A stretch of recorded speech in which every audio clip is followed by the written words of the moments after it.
Hi everybody and welcome back to my channel, and if you are new, welcome to my channel. Please do remember to like and subscribe if you haven't already. I have got an amazing update for you all. I received a call and then an email today, and all being well, my op has been officially rescheduled for the 5th of August. That is obviously in conditions with, everything going the way that it is. But hopefully, if we all do, stay inside and whatnot. So, yeah, what great news. Today I'm coming at you with a brutally honest Q&A. When I say brutally, I don't mean I'm just going to be like really horrible questions. But what I mean is, I just put it on my Instagram. I put a poll up and I was like, be as brutal and as what as you want. Don't be shy. Slight disclaimer, if you get a child, my niece and her mum, she's not my sister-in-law anymore, but our downstairs, she's only 11 months old. She might hear some babbling or whatnot. It's just that I am sat in front of my window. I pull my curtain right opposite side so I get as much light as I want. The window is actually open, so it's all go here. But we do as we do. You've come from my TikTok as well, by the way. Hi. I will, as always, leave my TikTok down below. I'm getting a bit of a celebrity over there, No, I'm joking. But I'm getting a lot of love over this. I'm really happy for that. I can't stop touching my hair. I'm so sorry. I feel like I've just spoke 1,000 miles per hour. Let's get into the questions. So I've got them down by the way in the book. So the first question is, what is one thing you're looking forward to post-op that is not the obvious? So, not being skinny or so on and so forth. The main thing, which I think I have mentioned previously before, is wearing my engagement ring. I have a gorgeous engagement ring. I have a friend that does these that I work with. We ain't been going to no salons. But I have a gorgeous engagement ring. I would show you, but I don't know where it is. I don't know what to put it, and it's stunning and it's amazing and I love it. But unfortunately, my fingers are they're far too large at the moment. I can put it on. When he got it me, it was 2 sizes too small. When he proposed, he didn't dare propose without a ring, because I have an ongoing joke that someone proposed without a ring, they weren't really going to propose, but anyway. And so he knew it was the wrong size, but he was like, look, after you proposed, said, like, I've got to send it back and they're going to resize it. No girl is getting proposed to and taking the ring off and sending it to be resized. I got it on. But then, that was a while ago and I got bigger and now it's not on. So, the second one is, how do you feel when people say you're taking the easy way out? Again, I think I mentioned this before, I'm really fortunate that I've not got people around me that are really negative like that are really making comments such as you're taking the easy way out, or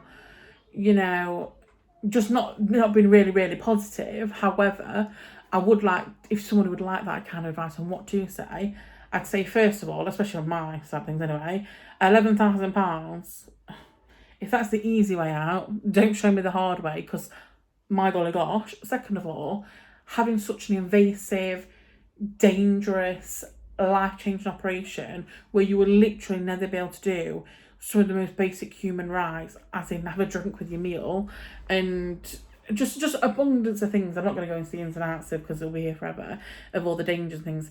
If that's the easy way out, then let me take that, because to me that is already a massive decision that I had to come to terms with and get my head around. And I think there's no easy way to weight loss, otherwise everybody would be skinny, would have lost weight. There would be nobody who was overweight, because they just take the easy way. Anyway, next question, how to say no to food. There was like, so these just briefly, so what they said is, how do you say no when there's people around you that are offering you food, or when they're having food that aren't really healthy. My thing to this is, it is hard. Obviously, I'm choosing to have a weight loss surgery. I'm choosing to have a gastric bypass. I'm choosing to go on this, pre-op diets, whatever else. Nobody else around me is choosing to do that. They're obviously just going to eat normal foods and have normal meals and, have takeaways and whatever else. It is so difficult to be like, no, thank you. One of my main things is I try and eat at the same time. So eat what your meal at the same time as theirs. I know it's not as fun as theirs, but at least you're still eating, so you're not missing out. Or again, eat before theirs comes, so then you're full when there comes, or just remove yourself from the situation. If your whole family's downstairs having a takeaway and that's uncomfortable for you and that's hard for you, because it'd break my heart, literally, just come upstairs, go and have a bath, go and read a book, go and do something that's going to distract you completely, do some coursework, do whatever you need to do, but just completely take your mind out of that situation. And as I say no to people, first of all, if you've got people in your life that support you, they're not going to be offering you food. My main one that I get a lot, and bless them, people feel bad for me. That's like, they're like, I literally feel bad to eat this because you can't, or I don't want to do, they want to go somewhere, but like, I don't dare. Honestly, again, if it was me and the other way around, I would be eating that Big Mac. I would be having that milkshake. I would be having, don't feel bad for us. We're making the best decision for us. And we've got to set ourselves up for this lifestyle. You know, people are going to eat around us. So, of course, eat. Be happy. Don't be miserable just because we have to be miserable. Are you addicted to food? And how do you think you will beat that afterwards? I 100% think I'm addicted to food. No questions asked. I am eating food, thinking about food, looking up food. I will go on Instagram and I'll type in, you know, on the hashtags like Indian takeaway, Chinese takeaway. One of my favourites is SW UK food, which is Slimming World food, and I will scroll for hours. I'll watch cooking videos, I'll watch mukbangs, I will, if there's a new restaurant open, I can tell you what to do and where they do it and how they do it. I'm just obsessed with food. And again, I've spoken about this previously, but I think the problem with having an addiction to food, and the annoying thing is, if you're addicted to alcohol, you don't have to have alcohol again for the rest of your life, realistically, to survive. Unfortunately, when you're addicted to food, you still have to eat to live. So it's like, here's a bit of your addiction, but not a lot of your addiction. How do I think I'll beat it? I think it's about the mindset. I think if you truly have come to the decision and you're sitting here and you're, you know, maybe you're just looking at this video because you're thinking about having the operation. But if you're sitting here as me now waiting for the operation and you're losing the weight before and you're putting yourself through all that, I think you've got that up there already, that you know you've made that decision and you're stronger than any addiction. That's what an addiction is, but you're stronger and you know that you have to make that decision. And of course, that's not me sitting here saying that I don't look up food and watch cooking programs and doing that, or that I never will again, because of course I'm only human, and there's going to be times where I'm crying in bed because I'm so hungry because I've already eaten and I just want this certain thing, but that's it. It's just a want and it's not a need, and that's what you have to remember. It's mind over matter, and I think easier said than done. But if you're at a point where you're paying such a lot, I mean, again, personally speaking, mine's £11,000. If I'm paying £11,000 out of my pocket, which I can assure you I cannot afford to spare, and I'm changing my life and going through all this such a serious surgery with so many risks and twists and turns, I you know what? I'm sure I cannot put a Snickers in my mouth. Hopefully. How does your weight or overweight affect your relationships, i.e. family, friends, work, partner? This was such a good one that I really did want to go on because, again, I have to be totally honest, I have the most incredible family, friends, work, partner. I'm quite fortunate that I work with friends. Everybody around me has been so supportive. I've not had a single person, they've asked questions, are you sure? And what made, like, you know, they've been inquisitive, but I've not had a single person who's been like, I don't think you should do it, or that's ridiculous, or anything like that. I'm so fortunate. So I'm going to touch on my family. Main thing is like missing out on things that we used to do. So we used to go to Tires every single year as children, and upwards. I think it was like 12 when we started going. I can't fit in the rides anymore. So that's such a, so the last 2 times I didn't go. And just little things like that. So doing activities where we can all fit. And by all I mean me, because I'm the big one. And then work. Again, I can still do my job. I'm a support worker, so I'm not, you know, I'm not on a yard carrying bricks. But there's definitely been times, perfect example, actually, some training. It was first aid training, and I had the worst anxiety about the fact that I couldn't bend over and do the mouth to mouth on the floor. It was to the point where I had a conversation with my manager, my senior. I was like, I'm so panicked. And again, somebody I work with who was a friend, Chantal, was so incredible about it, and she was like, look, I will stand at the front of that classroom and I will say, I don't want to go on the floor, I'm not comfortable, let me do it on the table, I'll take it, if anyone's got something to say, it'll be me.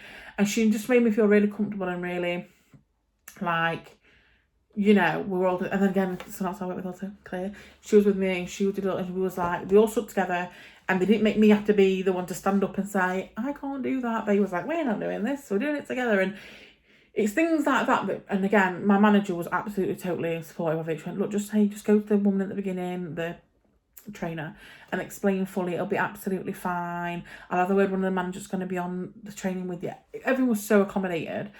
And just it's just about having the confidence to speak up and say, you know what, I don't feel comfortable with the situation, this is why. And people will always, 9 times out of 10, hopefully, I really hope for you, be like, don't be silly, of course. I'm sorry, I'm trying to like whiz through these. Friends and partner. So friends wise, hopefully I hope it hasn't affected friendships. I mean, it's definitely affected things like doing things. I'm always hyper anxiety before we go anywhere. Will they have chairs? Will I be able to fit? How many people will be there? Will people be looking at us? Like straight away. I can remember I was in Benidorm and it was on a girls' holiday, and England was in the World Cup. It was the game we got knocked out. Anyway. And we was finding somewhere to go and watch it, and there was one, and all the pubs were rammed, and the first pub I went to, I just couldn't fit the chairs. So we all had to move as a group, well, not have to, but thank God they did, as a group to a different pub, just so we could find somewhere that did stalls. And they didn't, and we probably had a worse view, but they was like, listen, if my girl's not with us, we're not there. And it's just about having that conversation. And because my friends know my situation and know me and know that would, you know, oh my gosh, they just did it. There was no questions asked. Partner wise, I don't think my relationship's been affected as such. I think that I was obviously larger when I got with him anyway. My partner also is big built, so it's not affects us like that. Obviously, things are lazier. But again, he's really supportive. It's probably a downside and a good thing, because if someone's constantly telling you that you're beautiful and you're perfect and you're this, that, and the other, well, perfect's a stretch, I don't think you can't be perfect. But do you know what I mean? Are you going to then change yourself because you're the best thing since last bird? Sorry, I'm really whizzing through. I'm just don't want this to be 7 hours long. What can't you do now but can't wait to do post-op? I was just talking about this with one of my friends, and I was saying that, well, not any of my friends know any, but I used to go to Meadowall every Christmas, YouTube or afterwards. Even just walking around a supermarket now, I just can't do it. My back, the pain, can't do it. Cooking dinner, I love cooking, I love food. I have to sit down to chop my vegetables and to cook my dinners. I cannot stand up and prep dinner. Not a chance. I will literally be angry. Even now, because I've have not an active day, but I've been a bit here, there and everywhere, I probably wouldn't have even done 5,000 steps. My back is hurting. I need to lay down. Want to lay down. So I definitely can't wait to be able to just go shopping again and just go out and walk and just be able to live my life like a normal person. Mind my little niece that I said over there. What will you do once you're at your goal weight? The first thing I'll do. So once I'm at my goal weight, I'll probably start looking at skin removal. But I always said once I reach so I'm going to say now is I'm at goal everything. I've got my goal weight, I've nipped, I've tucked, I've plucked, I'm creme de la creme, everything's done. I really want to cut my hair, like such a choppy bob to like here. I've got too much of a fat face now, but then when I'm skinny, so that could be fun. My mum will go absolutely mental. But I would like to, I also like to get a tattoo, a nice thigh tattoo. I'd probably do something a bit raunchy. Nothing like, you know, I'm not going to get an OnlyFans or anything like that. But just something for myself to like, you know, like some pictures to look back on, or I don't know. And I was discussing this with one of my other friends, and we did say we would skydive. So maybe that could be you've made it, this is what we're doing, jump out that airplane. Because there is a weight restriction on that. What food will you miss the most? Everything. I love all food. Even food I don't like. I always joke about this. I'm hoping I'm not getting very backlit here. I always joke about this, but I love all food, and even food that I don't like, I like. I'm conscious that I'm getting a bit backlit. I don't like tomatoes, but you better believe I'll eat a tomato. But I'll tell you what it is I'll miss. The variety of foods. I love an all you can, well, of course, always shocked. Ears sat down. I love an all you can eat. I love variety. I love a little bit of this, a little bit of that, a little bit of something. So I think that I'll miss that. I'll miss the convenience of takeaways. Little things like having a drink with a meal. I'm really, if you can tell, that's one of my biggest concerns. You can't drink 20 minutes before or 20 minutes after a meal. So yeah. How do you think you will change mentally? I actually think mentally it'll be a big change for the better. I think right now I have anxiety anyway, not even just to do with weight, to do with driving and all sorts. I'm crazy. No, I'm not crazy. I'm normal. There's things in this world to be anxious about. But I think such a weight physically will be lifted off my shoulders that I haven't got to I'm just going to tuck this at this point. No? Is that a mistake? It's just... Okay. Will just be lifted off me because I've not got to think every time I go somewhere, can I fit? Will they have chairs that suit me? Will people be looking at me? Will I be able to get out? We can sit and have a dinner, me, my partner, me and whoever, and if somebody comes and sits on a table that's like next to us or around us, instantly, I'm not enjoying that meal no more. I'm constantly thinking, how am I going to get out? How am I going to get out? How am I going to get out? They're going to have to finish their meal. I'm going to have to make people say up. I don't want to say. That's all I think about. All I think about is how I'm going to then get out of that table. I can't wait to not have to do that anymore. So yes, is hygiene a problem? I.e. shaving and waxing, that kind of thing. So what do you shave or wax? I personally shave, but I do not do it myself. I have a partner of 7 years. This may be TMI, but I just, whenever I'm ready, I just get him to... I'm really conscious that this... I hope I'm not being wiped out too much because this is having a moment. And I just get him to help me out down there. I'm sorry, Mum, I'm sorry. It's for my siblings. Hygiene-wise, yes, hygiene is a massive problem. And that's not a personal problem. You can wash 17 times a day. If you are a larger person, to my size, I was 35'7", haven't weighed myself in a while. Tune in for the next video I'm doing. Side note, I'm going to be weighing myself and doing a week full of meals. So, could be getting back on it because we now have an update. Anyway, and you have folds and you have creases, and when them folds rub together and chafe, it can get really sore and red. Pile cream, to you big girls, is your best friend.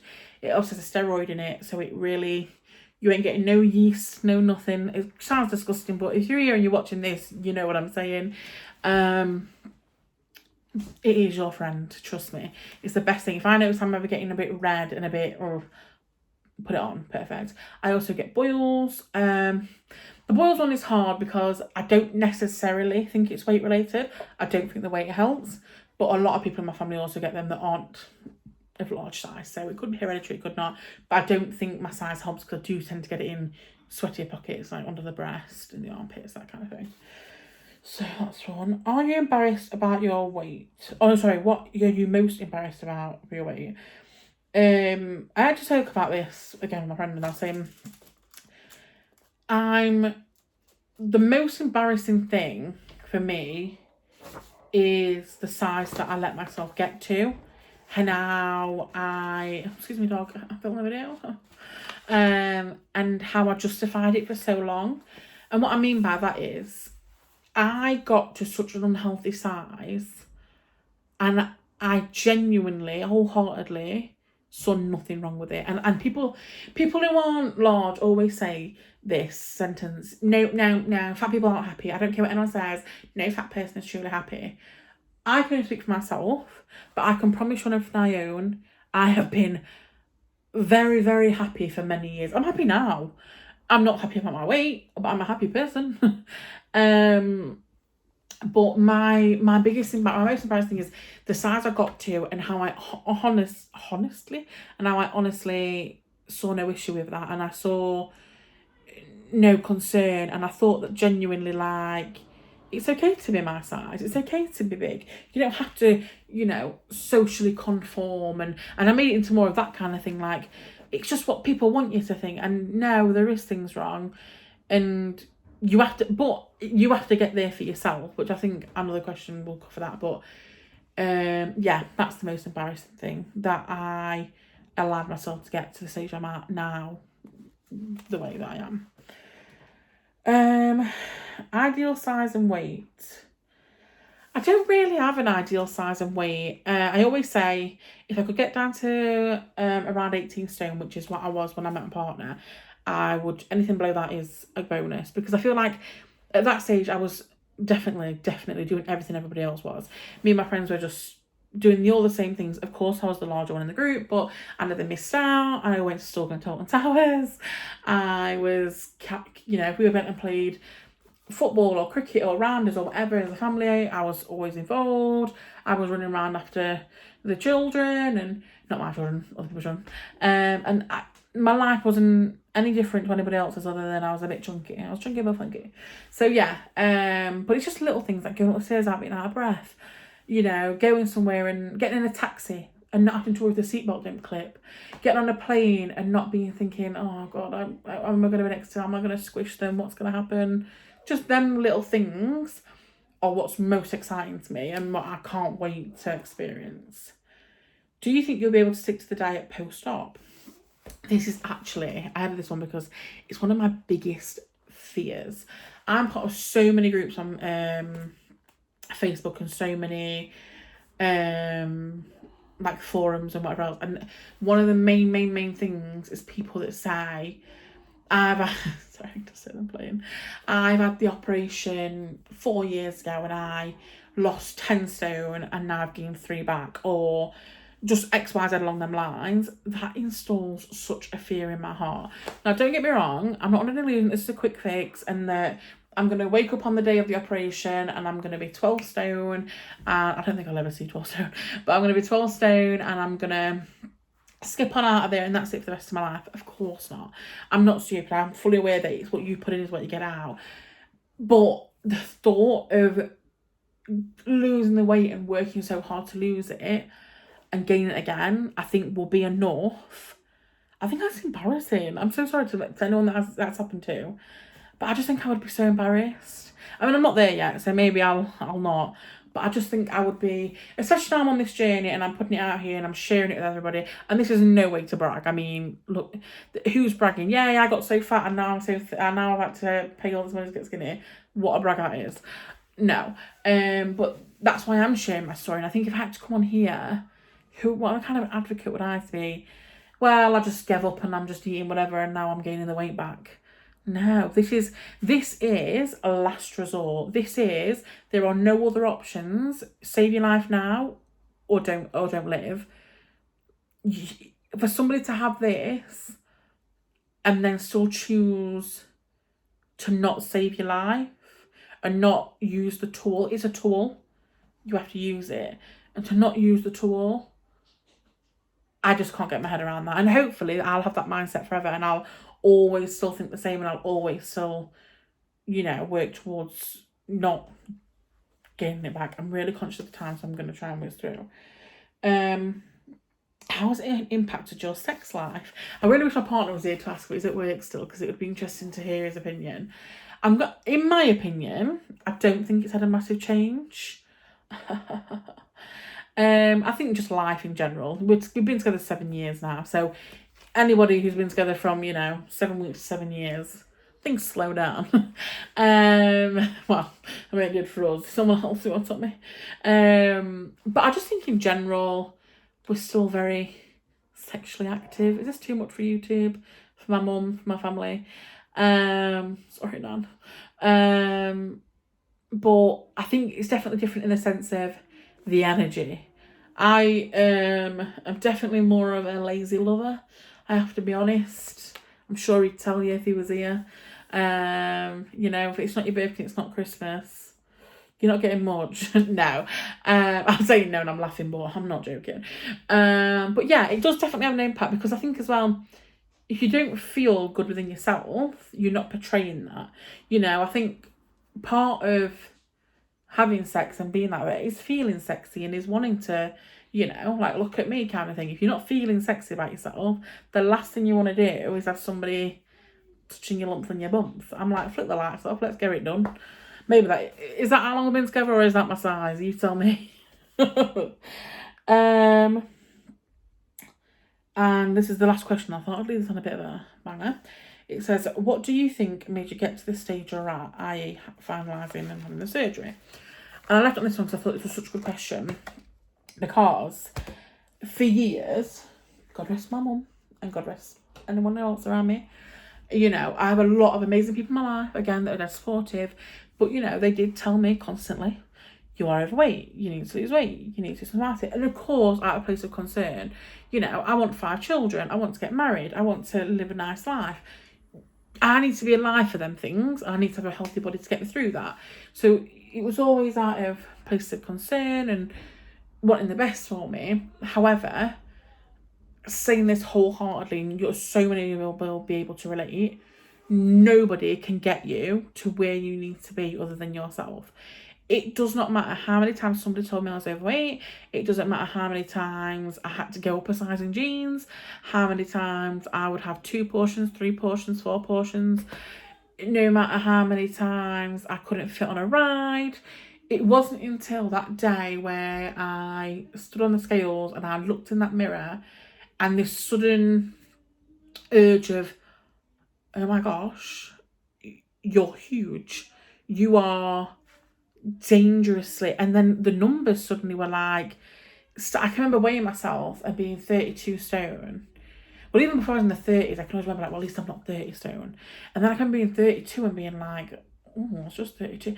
And then it was a while I was 35, and then it was like, suddenly the 35 was so mental to me, and it was like, but it's only 3 stone more than the 32, so why didn't the 32 stand out? And I remember sitting on my mum's bed, and my mum's got a big mirrored wardrobe, and I can remember just talking to my mum on the bed and, you know, just kind of glancing over, and for the first time I saw myself side on view and thighs and arms and being like, what, like, that's me? Like, and I know we always look at ourselves in the mirror and we always think we're good looking, and I was always like, yep, nice one. You know, I always kind of take care of my hair, and I always try and think I make that kind of effort. So I always thought that it was okay. And it weren't until that moment where I thought, oh my God, I kind of saw myself through somebody else. And I think looking at pictures is always a good way, because I think when someone takes a picture of you and you look at it and you think, that's me. Like, girl, I'm chunky. Like, what? But I just want to stress, so yeah, that's what got me to that point. I just realised, I just woke up and was like, oh my gosh.